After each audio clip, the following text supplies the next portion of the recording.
Hello बच्चों, कैसे हैं आप सभी लोग। बेटा हम पढ़ रहे हैं 12th क्लास की केमिस्ट्री का थर्ड चैप्टर इलेक्ट्रोकेमिस्ट्री। और इलेक्ट्रोकेमिस्ट्री का जो लास्ट टॉपिक रहने वाला है इस बार वो रहने वाला है प्रोडक्ट्स ऑफ इलेक्ट्रोलिसिस, जिसे आज की इस वीडियो के अंदर मैं कवर करने वाला हूं। इलेक्ट्रोलिटिक सेल के बारे में और इलेक्ट्रोलिटिक सेल और इलेक्ट्रोकेमिकल सेल के अंदर, गैल्वेनिक सेल के अंदर क्या डिफरेंस रहता है वो मैं लास्ट वीडियो के अंदर कवर कर चुका हूं। पिछली वीडियोज़ का लिंक आपको डिस्क्रिप्शन के अंदर मिल जाएगा। तो ये जो टॉपिक रहता है प्रोडक्ट्स ऑफ इलेक्ट्रोलिसिस, बहुत सारे बच्चों को इससे बहुत डर लगता है, सबसे ज़्यादा डिफिकल्ट ये टॉपिक माना जाता है इस चैप्टर का। लेकिन आज की इस वीडियो के अंदर ये जो प्रोडक्ट्स ऑफ इलेक्ट्रोलिसिस का जो डर है वो खत्म हो जाएगा। आपका जो क्वेश्चंस बनने वाले होते हैं सारे क्वेश्चंस आप बहुत ही इजीली बना पाओगे। तो चलिए स्टार्ट करते हैं।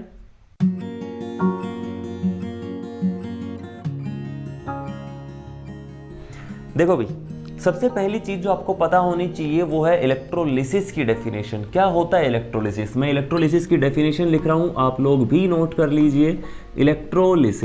इलेक्ट्रोलिसिस एक प्रोसेस होता है जिसमें इलेक्ट्रिसिटी पास कराई जाती है एक फ्यूज्ड इलेक्ट्रोलाइट के अंदर से। फ्यूज्ड इलेक्ट्रोलाइट मतलब मोल्टन स्टेट में लेके चलो, या फिर इलेक्ट्रोलाइट जो है उसके आयंस को अलग अलग करने का दूसरा तरीका यानी उसका एक्वस सॉल्यूशन बना लो, या फिर आप सॉल्यूशन की फॉर्म में कुल मिला के आपको लेके चलना है। तो हम बोल रहे हैं कि एक फ्यूज्ड इलेक्ट्रोलाइट रहेगा, इधर बना लेता हूं एक फ्यूज्ड इलेक्ट्रोलाइट। ये हमने ले लिया एक इलेक्ट्रोलाइट और इसको मैंने फ्यूज करा रखा है, यहां पे ले लिया हमने फ्यूज इलेक्ट्रोलाइट। जब इस फ्यूज्ड इलेक्ट्रोलाइट में से इलेक्ट्रिसिटी पास कराई जाती है, इलेक्ट्रिसिटी पास कराने के लिए क्या चाहिएगा? आपको एक बैटरी चाहिएगी। ये हमने बैटरी कनेक्ट कर दी और यहाँ पे मैं ये की लगा लेता हूँ और यहाँ पे ये मेटल की रोड्स हम लगा लेते हैं। किसी भी मेटल की रोड लेके चल सकते हैं ऐसे तो, लेकिन ज़्यादातर केसेस के अंदर आपको देखने को मिलेगा कि हम ज़्यादातर इनर्ट इलेक्ट्रोड रहते हैं वही लेके चलते हैं।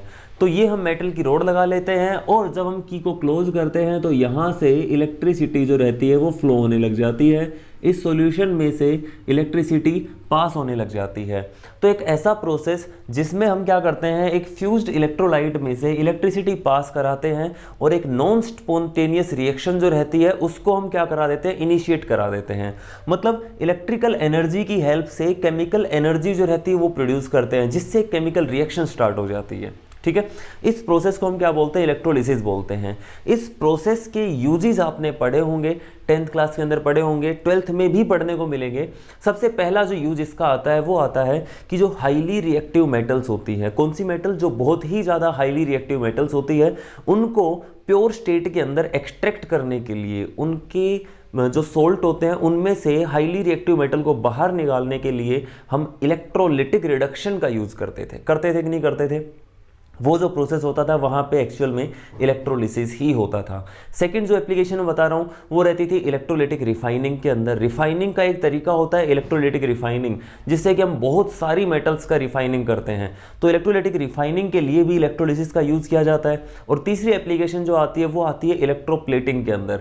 ये सारी चीज़ें आप बेसिक क्लासेज जो रहती है वहाँ पर आप पढ़ चुके हैं, 10th तक की साइंस के अंदर इन तीनों का नाम आता है। तो रहता क्या है? इलेक्ट्रोलिसिस ही रहता है प्रोसेस। तो अब प्रोसेस जब आप कराओगे इलेक्ट्रोलिसिस तो किस तरह के सॉल्वेंट को आप लेके चल रहे हो, किस तरह के इलेक्ट्रोड्स को आप लेके चल रहे हो, कौन सा इलेक्ट्रोलाइट लेके चल रहे हो, इन चीज़ों पे डिपेंड करते हुए आपके पास डिफरेंट प्रोडक्ट्स बन सकते हैं। तो चलिए स्टार्ट करते हैं। सबसे पहली चीज़ मैं आपको बताना चाहूँगा, आप हेडिंग डाल लो प्रोडक्ट्स ऑफ इलेक्ट्रोलिसिस। हेडिंग डाल लेनी है आपको, प्रोडक्ट्स ऑफ इलेक्ट्रोलिसिस। और इसके अंदर मैं आपको 4 कैटेगरीज बना रहा हूं भाई। देखो 4 कैटेगरीज बना रहा हूं, 4 लिस्ट आपको दे रहा हूं, उन लिस्ट्स को आपको ध्यान रखना है। ठीक है, तो लिस्ट फटाफट बना लो। 2 लिस्ट आपके कैटायंस की है, 2 लिस्ट आपके एनायंस की है। 2 लिस्ट किसकी है? कैटायंस की, 2 लिस्ट एनायन की। मैं फिर से बोल रहा हूं, बहुत ही ईजी हो जाएगा अगर आप इस वीडियो को पूरा देखते हो कि अगर आपको इलेक्ट्रोलिसिस करना हो तो क्या क्या प्रोडक्ट बनेंगे। इस वीडियो की हेल्प से आप बहुत ईजीली प्रिडिक्ट कर पाओगे। तो मैं इधर लिख रहा हूं कैटायंस और इधर लिख रहा हूं एनायंस। कैटायंस की 2 लिस्ट बनेगी, 2 कैटेगरीज बनेगी, और एनायंस की भी 2 कैटेगरीज बन जाएंगी। कैटायंस की 2 कैटेगरीज को हम इधर लिखेंगे। देखो होता क्या है, जब इलेक्ट्रोलिसिस होता है तो इलेक्ट्रिसिटी हम पास कराते हैं और जो आयंस होते हैं वो अपोजिटली चार्ज इलेक्ट्रोड की तरफ भागते हैं। याद रखना कि जब हम बात करते हैं कैथोड और एनोड की इलेक्ट्रोलिटिक सेल के अंदर, तो याद रखना है कैथोड जो रहते हैं उसके ऊपर कैसा चार्ज होता है भाई? कैथोड के ऊपर चार्ज होता है नेगेटिव चार्ज। कैथोड कैसा होता है? Negatively charged. और एनोड कैसा होता है, एनोड होता है पॉजिटिवली चार्ज्ड। ठीक है, ये तो हो गए चार्जेस, कैसे कैसे चार्जेस होते हैं इनके ऊपर। इन चार्जेस के बेस पे अब आयंस जो रहेंगे वो भागेंगे। जैसे ही आप इलेक्ट्रिसिटी पास कराओगे, जैसे ही हमने इलेक्ट्रिसिटी पास कराई, कैथोड के ऊपर नेगेटिव चार्ज आ गया, तो ये कैटायंस, जो कैटायंस रहेंगे वो इस नेगेटिवली चार्ज इलेक्ट्रोड की तरफ जाएंगे। ठीक है, तो मैं लिख देता हूं कि कैटायंस जो रहेंगे उनकी वजह, उनका जो रिजल्ट बनेगा, उनका जो प्रोडक्ट बनेगा वो कहाँ आएगा, वो कैथोड के ऊपर आएगा। कैटायंस कहाँ जाएंगे, कैथोड के ऊपर जाएंगे। इनका रिजल्ट कहाँ मिलेगा आपको, कैथोड के ऊपर मिलेगा। इनसे जो प्रोडक्ट बनना होगा वो कैथोड पे बनेगा। इसी तरह से एनायंस पे नेगेटिव चार्ज होता है, जैसे इलेक्ट्रिसिटी पास कराई, एनोड पे पॉजिटिव चार्ज था, एनायंस कहाँ भागेंगे, इस पॉजिटिवली चार्ज इलेक्ट्रोड की तरफ जाएंगे। ठीक है, तो होता क्या है, जब भी इलेक्ट्रोलिसिस कराएंगे, मैं फिर से बोल रहा हूं कि जो आयंस होते हैं, चार्ज्ड आयन, वो अपोजिटली चार्ज इलेक्ट्रोड की तरफ भागते हैं और वहां जाके डिस्चार्ज हो जाते हैं, मतलब उनका चार्ज खत्म हो जाता है। ठीक है, तो कैटायंस और एनायंस का आपको पता चल गया कि कैटायन कहाँ जाएंगे और एनायन कहाँ जाएंगे। कैटायन कहाँ जाएंगे, कैथोड पे जाएंगे। एनायंस कहाँ जाएंगे, वो जाएंगे एट एनोड, वो कहाँ जाएंगे, एनोड के ऊपर जाएंगे। अब कैटायंस और एनायन जो जनरली यूज होते हैं उनकी एक लिस्ट मैं आप लोगों को दे रहा हूं। देख लो, सबसे पहली चीज तो कैटायंस के अंदर मैं आपको बोल रहा हूं, जो पीरियोडिक टेबल होती है उसमें मैं 3 ग्रुप बोल रहा हूं। 3 ग्रुप कौन कौन से, पहला group, first group, second group and 13th group. कौन कौन से ग्रुप बोले मैंने, फर्स्ट, सेकंड और 13th। फर्स्ट ग्रुप, सेकंड और 13th ग्रुप। ठीक है, इनके जो कैटायंस होंगे वो जो रहेंगे उनको मैं एक कैटेगरी के अंदर रख रहा हूं। कौन कौन से कैटायन आ जाएंगे, जैसे यहां पे अगर बात करता हूं, लिथियम, पोटेशियम, सोडियम फर्स्ट के अंदर आ गए, तो पोटेशियम आपको मिल जाते हैं, सोडियम आपको मिल जाते हैं, या फिर सेकंड ग्रुप के कैल्शियम आपको मिल जाता है, कैल्शियम 2 पॉजिटिव होता है, Mg2 पॉजिटिव मिल जाता है, या फिर 13 ग्रुप के अंदर Al3 पॉजिटिव। ज़्यादातर इलेक्ट्रोलाइट जो रहेंगे उनके अंदर कैटायन जो मिलेंगे आपको ये वाले मिल सकते हैं। तो इन सब कैटायंस को मैं एक कैटेगरी के अंदर रख रहा हूँ। इन सब का बिहेवियर एक जैसा रहेगा, कैसा रहेगा वो भी आपको बताऊंगा, लेकिन फिलहाल ध्यान रखना है कि इनका बिहेवियर जो रहेगा वो एक जैसा रहेगा। दूसरी चीज़, दूसरी जो लिस्ट बना रहा हूं कैटायंस की, इनके अलावा जितने भी कैटायन बन गए उन सबको मैं एक कैटेगरी के अंदर रख रहा हूं। कौन कौन से कैटायन बनते हैं बाकी सारे, तो मैं लिख देता हूं यहां पे, जैसे कि भाई Cu2 positive, Fe2 positive, Sn2 positive, Zn2 positive. ये जो कैटायंस बच रहे हैं आपके, लेड जो होता है वो Pb2 पॉजिटिव। ये सारे कैटायंस को मैं एक कैटेगरी के अंदर रख रहा हूं। इन सब का बिहेवियर एक जैसा होगा। क्लियर है, तो मैंने 2 लिस्ट बताई आपको। पहली लिस्ट कैटायंस की मैंने बोला है कि फर्स्ट, सेकंड और 13 ग्रुप। फर्स्ट जो होता है उसके अंदर एल्कली मेटल्स आती हैं, लिथियम, पोटेशियम, सोडियम। लिथियम के हमारे पास इलेक्ट्रोलाइट बहुत ज़्यादा यूज नहीं करे जाते हैं। पोटेशियम, सोडियम के इलेक्ट्रोलाइट आपको खूब मिल जाएंगे। K2SO4 मिल सकता है, KCl मिल सकता है, KOH, NaOH मिल सकते हैं। तो इस तरह से आपके पास KBr हो सकता है, KF हो सकता है, KI हो सकता है। इस तरह की चीज़ आपको इलेक्ट्रोलाइट मिलेंगे। तो आयंस कौन से मिल रहे हैं, ये वाले मिल सकते हैं। ठीक है, इसी तरह से CaSO4, CaOH का होल ट्वाइस, CaCl2, CaCO3। ठीक है, इस तरह के आपको मिल सकते हैं। सोडियम से NaNO3। तो मैं आपको बोल रहा हूं कि जो इलेक्ट्रोलाइट आप बेसिकली यूज करते हैं उनके अंदर कैटायंस या तो ये मिलेंगे या फिर ये मिलेंगे। ठीक है, क्वेश्चंस के अंदर भी यही वाले आते हैं। इसके अलावा एक दो और आपको लिख देता हूं यहाँ पे मैं, जैसे कि यहाँ पे बच जाता है एक सिल्वर का और बच जाता है। सिल्वर भी काफ़ी कॉमनली यूज किया जाता है, Ag पॉजिटिव। ठीक है, ये कैटायंस आपके मिल गए। दूसरा, एनायंस की लिस्ट बनाना स्टार्ट करें, तो एनायन की लिस्ट जो रहेगी उसके अंदर मैं लिखता हूं कि आपके पास 3 एनायंस जो रहेंगे उनको हम अलग कैटेगरी के अंदर रख रहे हैं, बाकी सबको अलग कैटेगरी के अंदर रख रहे हैं। पहले मैं 3 एनायन जो लिख रहा हूं वो है आपके Cl negative, Br negative and I negative. ठीक है, यानी जो हेलोजन्स होते हैं उनसे जो आपके एनायंस बनते हैं उनमें से आपको केवल फ्लोरीन वाले एनायन, फ्लोराइड आयन को छोड़ देना है। बाकी सारे एनायंस को आपने एक जगह पे लिख लिया। तो ये जो एनायन रहेंगे इनको मैं एक कैटेगरी के अंदर रख रहा हूँ। इसके अलावा आपको जो भी एनायन याद आता है उन सबको मैं एक कैटेगरी के अंदर रख लेता हूँ। जैसे यहाँ से एक बच गया फ्लोराइड आयन, इसके बाद सल्फेट आयन, ठीक है, सल्फाइट आयन, इसके बाद नाइट्रेट आयन, कार्बोनेट आयन, ठीक है, ये सारे जो आयन रहेंगे इन सबको हम एक कैटेगरी के अंदर रख लेंगे। तो कुल मिला के हमारे पास कैटायंस और एनायंस की 4 कैटेगरीज बन गई। याद हो सकती है कैटायंस की 2 कैटेगरी को याद करने का तरीका क्या है कि पहले भाई फर्स्ट, सेकंड और 13 ग्रुप की मेटल्स को एक साइड रख दिया, बाकी सारी एक साइड है। और एनायंस के अंदर मैंने क्या किया है, इन तीनों को एक साइड रख दिया, बाकी सारे एनायन एक साइड है। ठीक है, इन्हीं से मिलके आपके पास कोई ना कोई क्या बन जाएगा, इलेक्ट्रोलाइट बन जाएगा। इसके अलावा जो बचते हैं वो बचते हैं H पॉजिटिव और OH नेगेटिव, जो मिलते हैं आपको कहां पर, जो मिलते हैं वाटर के अंदर। तो वाटर के अंदर जो आपको इलेक्ट्रोलाइट मिल रहे हैं, सॉरी आयंस मिल रहे हैं, वो कौन कौन से मिल रहे हैं, वो मिल रहे हैं आपको H पॉजिटिव और OH नेगेटिव। अब मेरी बात को बहुत ध्यान से सुनना, अगर आपके पास कैथोड के ऊपर 2 तरह के आयन जा रहे हैं, मान लेते हैं कि आपने NaCl सॉल्यूशन ले रखा है मोल्टन स्टेट के अंदर, तो वहां पे तो केवल और केवल Na पॉजिटिव के आयंस है और Cl नेगेटिव के आयंस है। लेकिन अगर आपने NaCl को एक्वस सॉल्यूशन में ले रखा है, एक्वस सॉल्यूशन में लेने का मतलब क्या है कि भाई Na और Cl के आयंस तो है ही है, लेकिन वाटर की वजह से H पॉजिटिव और OH नेगेटिव के आयंस भी आ गए हैं। तो अब क्या होगा, अब आपके पास 2 तरह के कैटायंस है, 2 तरह के एनायंस है। कैटायंस कौन कौन से हैं, कैटायंस आपके पास है Na पॉजिटिव और H पॉजिटिव। एनायंस कौन कौन से हैं, एनायन आपके पास है Cl नेगेटिव और OH नेगेटिव। तो अब 2 तरह के आयंस जो हैं वो कैथोड पे आ रहे हैं, 2 तरह के आयंस एनोड पे आ रहे हैं। कौन सा वाला इनमें से प्रोडक्ट बनाएगा और कौन सा वाला प्रोडक्ट नहीं बना पाएगा, इनमें से डिसाइड होगा किस चीज के बेस पे, इलेक्ट्रोड पोटेंशियल के बेस पे। बुक्स के अंदर लिखी होती है चीज कि जिसका रिडक्शन पोटेंशियल ज्यादा होगा वो रिड्यूस हो जाएगा, जिसका ऑक्सीडेशन पोटेंशियल ज्यादा होगा वो ऑक्सीडाइज हो जाएगा। रिडक्शन पोटेंशियल ज्यादा होने का मतलब क्या है कि उसकी रिड्यूस होने की टेंडेंसी ज्यादा है। तो हम देखेंगे कि Na पॉजिटिव और H पॉजिटिव जो यहाँ पे आ रहे हैं, उन दोनों को रिड्यूस होना है। मैंने यहाँ पे लिखा है कि कैथोड पे क्या होता है, नेगेटिवली चार्ज होता है, ये इसके ऊपर कैटायंस आते हैं और कैथोड के ऊपर रिडक्शन होता है। ये चीज़ हमेशा ही रहती है। तो ये जो कैटायन आ रहे हैं ये रिड्यूस होना चाहते हैं, इनमें से कौन सा रिड्यूस होगा, जिसका रिडक्शन पोटेंशियल जो रहेगा ज़्यादा रहेगा। जिसका रिडक्शन पोटेंशियल ज़्यादा रहेगा मतलब उसकी रिडक्शन की टेंडेंसी ज़्यादा है, वो रिड्यूस हो जाएगा। यहाँ पे आएंगे एनायंस। एनायंस की ऑक्सीडेशन, एनायंस का क्या होगा, ऑक्सीडेशन हो, क्योंकि एनोड पे आ रहे हैं वो। तो इसका मतलब क्या होगा कि जिसका ऑक्सीडेशन पोटेंशियल ज्यादा होगा उसकी ऑक्सीडेशन होने की टेंडेंसी ज्यादा है। इसका मतलब क्या हुआ, इसका मतलब यही हुआ कि यहां पर जिसका ऑक्सीडेशन पोटेंशियल ज्यादा होगा उसका ऑक्सीडेशन हो जाएगा। ठीक है, 2 तरह के आयंस के बीच में कंपटीशन लगा हुआ है, होड़ लगी हुई है।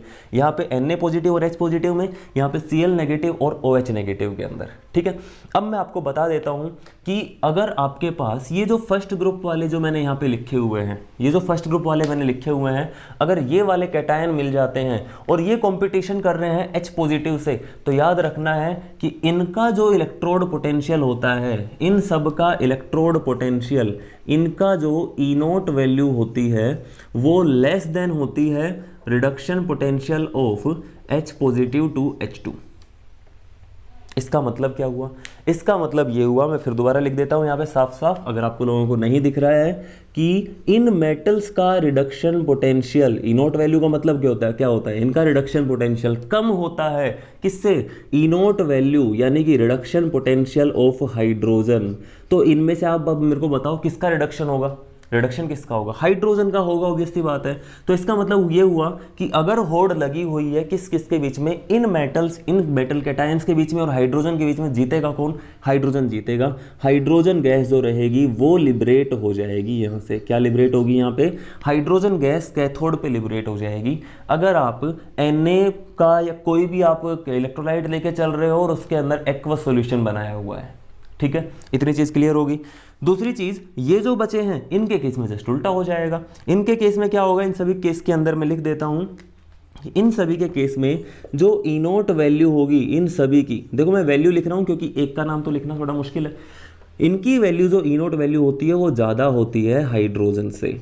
ठीक है, आपको बुक के अंदर हो सकता है, किसी जगह पे अगर आप नोट्स वगैरह देखते हो तो वहां पे आपको वाटर मिल सकता है, क्योंकि वाटर के अंदर आपको H पॉजिटिव आयन मिलेगा। ठीक है, तो दोबारा लिख देता हूं मैं कि E0 वैल्यू जो रहेगी, जो रिडक्शन पोटेंशियल रहेगा इन मेटल्स का, कॉपर का, आयरन का, सिल्वर का, लेड का, इन मेटल्स का रिडक्शन पोटेंशियल ज़्यादा होता है हाइड्रोजन से, इसका मतलब इनके रिड्यूस होने की टेंडेंसी ज़्यादा है, और इसका मतलब ये हुआ कि अब हाइड्रोजन गैस रिड्यूस नहीं होगी, क्या होगा, ये जो मेटल होंगी ये रिड्यूस हो जाएंगे और ये मेटल डिपॉजिट हो जाएंगी कैथोड के ऊपर। तो पता चल गया कि आपको कैटायन अगर पता चल जाए तो आप किस तरह से पता कर सकते हैं कि कौन सा प्रोडक्ट बनेगा। कैसे पता करेंगे, तो हमने बता दिया है कि ये वाली मेटल होंगी तो इनका रिडक्शन नहीं होता है, हाइड्रोजन इनसे ज़्यादा पावरफुल रहेगा, वो अपना रिडक्शन करना चाहेगा क्योंकि उसका रिडक्शन पोटेंशियल ज़्यादा है। ठीक है, इन मेटल्स का रिडक्शन पोटेंशियल जो रहता है वो हाइड्रोजन से भी ज़्यादा होता है, तो ये हाइड्रोजन को भी रिड्यूस नहीं होने देंगे, खुद रिड्यूस हो जाएंगे, हाइड्रोजन रिड्यूस नहीं होगा। कैथोड पे क्या प्रोडक्ट बनेगा पता चल गया सभी को। ठीक है, नेक्स्ट चीज़ मैं आपको बोल रहा हूँ कि ये जो एनायंस आपने लिखे हुए हैं इनमें भी हम सेम चीज़ लेके चलते हैं। अब देखो, अगर मैं यहाँ पे बात करता हूँ भी जो कैटायंस आ रहे थे वो इन मेटल्स के अलावा H पॉजिटिव आ रहा था अगर वाटर होता तो, यहाँ पे कौन सा आयन आ रहा है वाटर में से OH नेगेटिव। और ध्यान रखना OH नेगेटिव की जब रिएक्शन होगी, OH नेगेटिव जब ऑक्सीडाइज होगा तो एक्चुअल में होता है क्या, वहां पर होगा क्या कि वहां पे ऑक्सीजन गैस प्रोड्यूस होती है। तो दो टेंडेंसी होगी, जैसे ये फ्लोरीन है तो फ्लोरीन बनने की और ऑक्सीजन गैस बनने की, क्लोरीन गैस बनने की या ऑक्सीजन गैस बनने की, कौन सा जीतेगा, जिसका ऑक्सीडेशन पोटेंशियल ज्यादा होगा। लेकिन होता क्या है, याद रखना, आपको सीधा सीधा बता रहा हूं मैं, इन सभी का ऑक्सीडेशन पोटेंशियल यहां पे लिख देता हूं मैं, ऑक्सीडेशन पोटेंशियल वो क्या होता है, भी कम होता है ऑक्सीजन से। E naught value of oxygen O2 negative to O2, देखो यहाँ पे ऑक्सीडेशन हो रहा है इसका। ठीक है, तो इसका मतलब ऑक्सीडेशन पोटेंशियल ऑक्सीजन का ज्यादा होता है। तो क्या कुल मिला के क्या लिख सकता हूं कि ऑक्सीजन गैस जो रहेगी वो लिबरेट होएगी अगर ये वाले आपको एनायन दे रखे हैं तो। लेकिन अगर हमें दिया हुआ है ये वाले एनायन अगर दे रखे हैं तो फिर ऑक्सीजन को ये ऑक्सीडाइज नहीं होने देंगे। मैं लिख देता हूं, इन सभी का इनोट ऑक्सीडेशन जो रहेगा, ऑक्सीडेशन पोटेंशियल वो ज़्यादा रहेगा ऑक्सीजन से भी, इनोट O2 नेगेटिव टू O2। ठीक है, और इसका मतलब ये होगा कि इस केस में O2 लिबरेट नहीं होगी, इस केस में ऑक्सीजन लिबरेट नहीं होगी। इस केस में क्या बनेगा, अगर क्लोरीन है तो क्लोराइड बन जाएंगे। ठीक है, सॉरी, क्लोराइड अगर आया ना तो क्लोरीन गैस बन जाएगी, ब्रोमाइड आया ना तो ब्रोमीन गैस बन जाएगी, आयोडाइड आया ना तो आयोडीन बन जाएगी। ठीक है, इस तरह से बनते जाएंगे और OH नेगेटिव जो रहेगा सॉल्यूशन में ही रह जाएगा। अगर आपको इतना समझ में आ गया है तो अब मैं आपको 4 इलेक्ट्रोलाइट देने वाला हूं और हम डिस्कस करने वाले हैं कि उनके केस में क्या क्या प्रोडक्ट बनेंगे। फटाफट से इस चीज का स्क्रीनशॉट ले लो।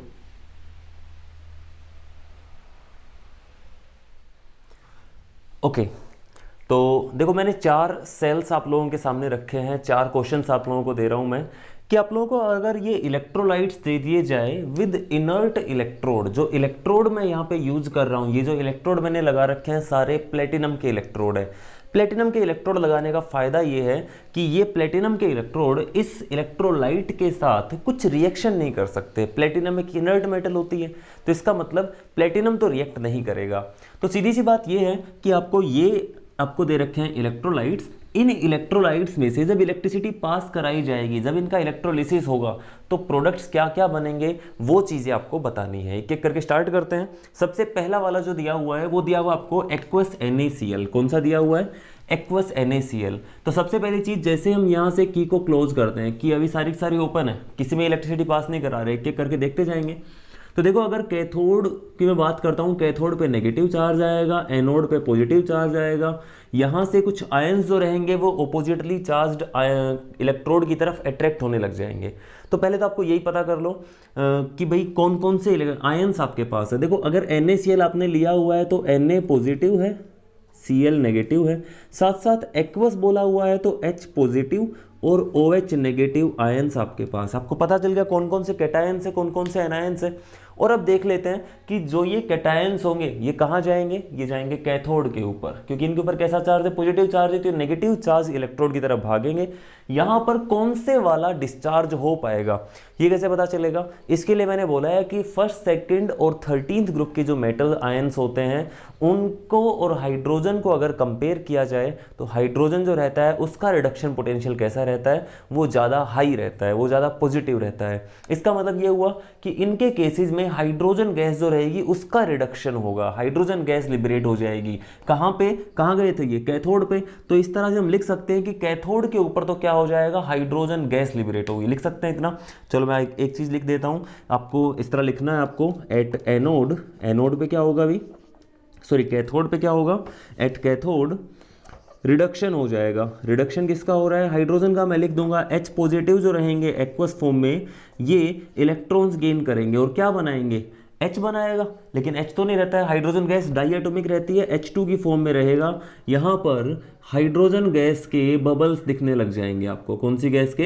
हाइड्रोजन गैस के बबल्स आपको दिखने लग जाएंगे। ठीक है, इस इक्वेशन को बैलेंस कर लेना। मैं यहाँ पे लिख देता हूँ 2H पॉजिटिव, 2 इलेक्ट्रॉन्स गेन करके H2 बना लेंगे, या फिर यहाँ पे आप हाफ H2 लिख सकते हो। क्लियर है? दूसरी चीज, एनोड के ऊपर क्या रिएक्शन होगी, तो उसी तरह से चेक करते हैं। एनोड के ऊपर कैसा चार्ज भी? एनोड के ऊपर पॉजिटिव चार्ज है, ये एनायंस उसके पास जाएंगे और इन दोनों में से कौन सा डिस्चार्ज होएगा? तो ये भी मैंने बताया था कि अगर आपको क्लोराइड, ब्रोमाइड और आयोडाइड दिए हुए हैं तो उनका ऑक्सीडेशन पोटेंशियल इससे ज़्यादा होगा, हम मान के चलेंगे ये। ठीक है, तो इसका मतलब क्या होगा कि इन केसेस के अंदर क्लोरीन गैस जो रहेगी वो वहाँ से इवोल्व हो जाएगी। देखो एक्चुअल में अगर आप वैल्यूज़ कंपेयर करोगे तो वैसे क्लोरीन जो रहती है उसका ऑक्सीडेशन पोटेंशियल जो रहता है वो ज़्यादा नहीं होता है OH से, लेकिन एक टर्म आती है ओवर पोटेंशियल। ओवर पोटेंशियल क्या होता है?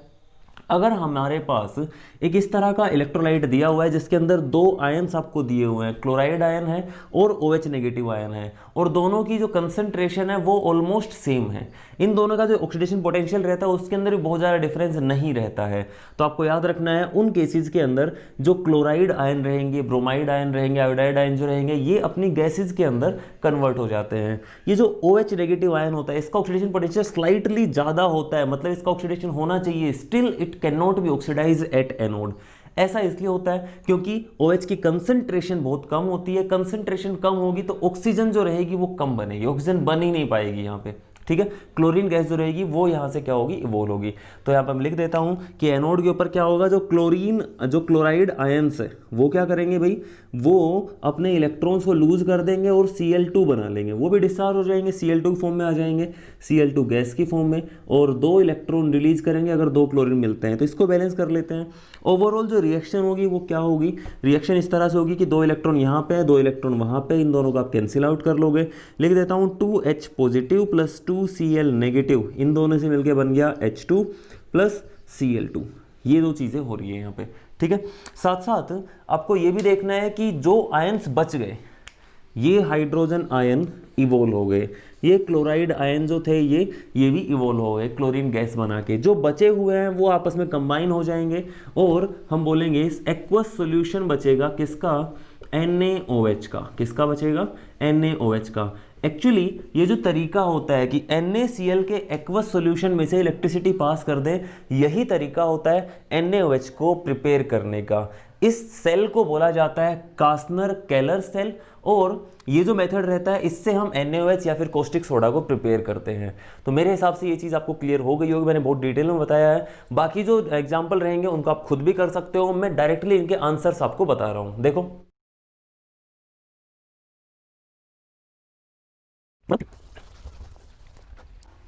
देखो सेकंड जो आपको दिया हुआ है वहां पे आयंस देख लो पहले कौन कौन से हैं। आयन कौन कौन से हैं? एक तो आपके पास है Ag पॉजिटिव, और एक्वस का मतलब H पॉजिटिव, ये तो हो गए कैटायंस आपके। एनायंस है यहाँ पे Cl नेगेटिव और OH नेगेटिव। ठीक है, अब मैं आपसे पूछता हूँ कि इनमें से किसका ऑक्सीडेशन पोटेंशियल ज्यादा होगा? रिडक्शन पोटेंशियल, क्योंकि ये दोनों कहाँ जाएंगे भाई? इनके ऊपर पॉजिटिव चार्ज है, जैसे की को क्लोज करोगे ये तो जाएंगे कैथोड के ऊपर, और कैथोड पे क्या होता है? रिडक्शन होता है। इनमें से किसी एक का रिडक्शन होगा। किसका रिडक्शन होगा? इनमें से Ag पॉजिटिव जो रहेगा उसका रिडक्शन हो जाएगा, सिल्वर का रिडक्शन होगा, बना देगा क्या? ये सिल्वर में कन्वर्ट हो जाएगा। तो सिल्वर की आप इक्वेशन लिख लोगे Ag प्लस प्लस इलेक्ट्रॉन, उससे क्या बन गया? Ag बन गया सॉलिड स्टेट के अंदर। तो हम लिखेंगे एट कैथोड, ऐसे लिख देता हूँ एट कैथोड रिडक्शन किसका होगा? सिल्वर का। Ag मेटल डिपोजिटेड, क्या लिखोगे आप? Ag metal is deposited. ठीक है, एट एनोड, एनोड पे क्या होगा आप खुद बताओ मेरे को। एनोड पे क्या होगा भाई? अभी बताया था मैंने आपको, यहाँ पे ऑक्सीडेशन होगा।